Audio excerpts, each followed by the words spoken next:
সাইয়েদনা আবু বকর সিদ্দিক রাদিয়াল্লাহু আনহুর খেলাফত আমল চলছিল। সাইয়েদনা আবু বকর রাদিয়াল্লাহু তাআলা আনহু সেই সময় যখন তিনি খেলাফত পেলেন, নতুন যখন তিনি দায়িত্ব পেলেন, খেলাফত গ্রহণ যখন তিনি করলেন, নতুন খলিফা হয়েছেন, এই খেলাফতের সংবাদ পেয়ে অনেকে আনন্দ প্রকাশ করছে। সুন্দর একজন খলিফা আমরা পেয়েছি। কিন্তু ওই মদিনার ছোট্ট একটা গ্রামের একজন মহিলা অঝরে ঝাড়ায় কাঁদতেছে, কান্নায় সে ভেঙ্গে পড়ছে। সবাই বলল, মহিলা তুমি কান্দো কেন? ও নারী তুমি কান্দো কেন? ও মহিলা তুমি কান্দো কেন? কান্নার হেতুটা কি?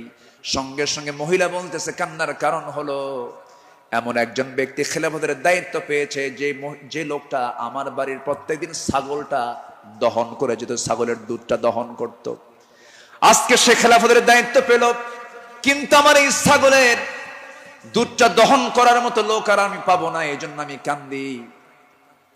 ওই মহিলার কান্না যখন সাইয়েদনা আবু বকরের কানে যখন সংবাদটা চলে গেছে, ওই মহিলার সামনে দাঁড়িয়ে বলছেন, মহিলা কেঁদো না, আমি খলিফার দায়িত্ব পেয়েছি, খেলাফতের দায়িত্ব পেয়েছি বলে তোমার দায়িত্ব আমি পালন করব না, ভুল কথা।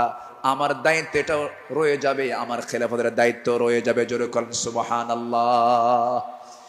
ইবনে আসাকার বলেন, সিরাত গ্রন্থে এসেছে, সাইয়েদনা আবু বকর সিদ্দিক রাদিয়াল্লাহু তাআলা আনহু একটা গ্রাম ছিল, একটা পল্লী ছিল, ছোট্ট একটা মহল্লা ছিল। ওই মহল্লার প্রত্যেক ঘরে ঘরে গিয়ে সাইয়েদনা আবু বকর প্রত্যেক ঘরের ছাগলগুলোর দুধ তিনি দহন করে দিয়ে আসতেন। জোরে বলেন সুবহানাল্লাহ। আরো জোরে বলে সুবহানাল্লাহ। শ্রেষ্ঠত্বের কাতারে থেকেও নিরহংকারী হয়ে তারা জনগণের খাদেম ছিলেন, জনগণের খেদমত তারা করেছেন। রাতের বেলা একদিন তিনি খালি পায়ে হাঁটতেছেন। কি পায়ে বলেন? পায়ে হাঁটতেছেন। সাইয়েদনা ওমর ফারুক দেখে বলছেন, আমিরুল মুমিনিন, আপনি খালি পায়ে হাঁটেন কেন? পাথরের আঘাতে আপনার চামড়া ফেটে তো রক্ত বের হয়ে যাবে, আপনি আহত হয়ে পড়বেন, রক্তাক্ত হয়ে যাবেন। তিনি বলছেন, ভাই ওমর, এই রাতের গভীর রাত্রিতে, গভীর নিশীথে আমি যদি জুতা পায়ে হাঁটতে যাই, পাথরের সাথে জুতার একটা আঘাত লাগবে, একটা শব্দ সৃষ্টি হয়ে যাবে। এই শব্দে যদি আমার নাগরিকের যদি ঘুমের ব্যাঘাত হয়, কিয়ামতের দিন আমাকে তার জন্য আসামির কাঠ গড়ায় দাঁড়াতে হবে। জোরে বলি আল্লাহু আকবার। ঢাকা থেকে নেতা আসিতেছেন চট্টগ্রাম, ঢাকা চট্টগ্রামের রোড 4 ঘন্টা বন্ধ। এমন নেতৃত্ব আমরা চাই না। আমরা শাসক দেখতে চাই, জনগণের শাসক, ঠিক কিনা? আমরা কিসের শাসক দেখতে চাই? যাকে দেখলে ওমরের কথা মনে হবে, যাকে দেখলে আবু বকরের কথা মনে হবে, যাকে দেখলে ওসমানের কথা মনে হবে।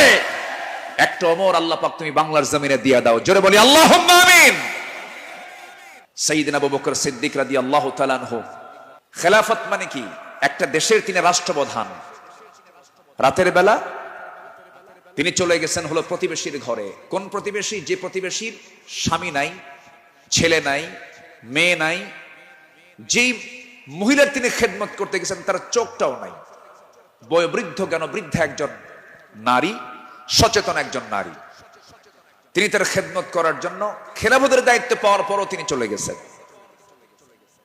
দরজায় নক করেছেন, খেদমত করলেন, বের হয়ে আসছেন। পরের রাত্রিতে সাইয়েদনা ওমর ফারুক রাদিয়াল্লাহু আনহু তিনি ভাবলেন, আমার ভাই আবু বকর তো খেলাফতের দায়িত্ব পেয়েছেন, উনি কি খেদমত করতে পারছেন কিনা জানি না, উনি চলে গেছেন খেদমত করার জন্য। দরজায় তিনি নক করেছেন, বুড়িমা, আপনার খেদমতের জন্য আমি এসেছি, আমি ওমর আসছি। কে? প্রয়োজন নেই। কেন? কিছুক্ষণ আগে একজন খেদমত করে চলে গেছে। উনি ভাবলেন যে খেদমতটা কে করতে পারে। পরপর তিনি 3 রাত ওই বুড়ি মহিলার ঘরের পাশে গিয়ে আড়ালে তিনি দাঁড়ালেন, খুঁজে পাচ্ছেন না, কখন ঢোকে তাও টের পাওয়া যায় না। তৃতীয় রাত্রিতে তিনি বুঝতে পারলেন একটা মানুষ খালি পায়ে ভিতরে ঢুকলো, কিন্তু অন্ধকার তো দেখতে পান নাই। ভিতরে ঢুকে খেদমত করে বের হতে নিলেই পিছন দিক থেকে ওমর ফারুক তার হাত চেপে ধরেছেন। চেপে ধরেই দেখেন কেউ না, খলিফা আবু বকর সিদ্দিক রাদিয়াল্লাহু তাআলা। তিনি বললেন, আমিরুল মুমিনিন, একটা রাষ্ট্র পরিচালনা করতে নিয়ে কত পরিশ্রম করতে হয়, রাতের বেলা বিশ্রামের প্রয়োজন হয়, দিনের বেলাও পরিশ্রম করেন, রাতের বেলা এমনটা করলে আপনি অসুস্থ হয়ে পড়বেন, অন্তত আমাদের কিছু খেদমতের জন্য আমাদের কিছু কাজ রেখে দেন। তিনি বলছেন, ভাই ওমর, হাসরের ময়দানে আমার আমল নামা তোমার পিঠে যাবে না, আমার কাজ আমাকে করতে দাও। মৃত্যুর দিন পর্যন্ত তিনি ওই মহিলার খেদমত করে তিনি দুনিয়া থেকে বিদায় নিয়েছেন। দ্বিতীয় খলিফা ওমর ফারুক রাদিয়াল্লাহু তাআলা যখন খেলাফতের দায়িত্ব পেলেন, ওই মহিলা জানেন না প্রথম খলিফা ইন্তেকাল করেছেন। খেলাফতের দায়িত্ব যেদিন পেয়েছেন সেই দিনই রাত্রে বেলায় ওমর ফারুক তিনি চলে গেছেন মহিলার ঘরে, দরজায় নক করে ভিতরে ঢুকেছেন। মহিলা জানেন না খাদেম চেঞ্জ হয়েছে। ভিতরে তিনি সব কাজগুলো করলেন, রান্না বান্না করে দিলেন, কাপড় চোপড় ধুয়ে দিলেন, খাবার দাবার ধুয়ে দিয়ে পরিষ্কার করে তিনি বের হয়ে আসলেন।